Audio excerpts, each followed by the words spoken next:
শুভ দুপুরের শুভেচ্ছা জানাই। আজকে আমি রান্না করেছি ফুলকপি দিয়ে, আলু দিয়ে, ধনেপাতা দিয়ে। এটা হচ্ছে রুই মাছের ঝোল। আর এখানে বেগুন ভাজা করব, কাটিনি এখন বেগুনটা। বেগুন ভাজা আর কটা ধনেপাতার বড়া করব। আর ডালটা এখানে হচ্ছে, এই যে।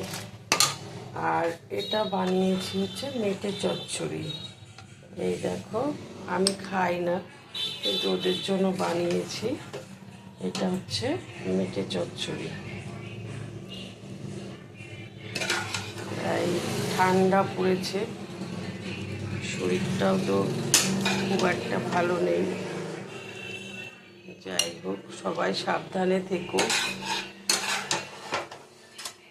ভালো থেকো, শুভ কামনা রইল। Thank you.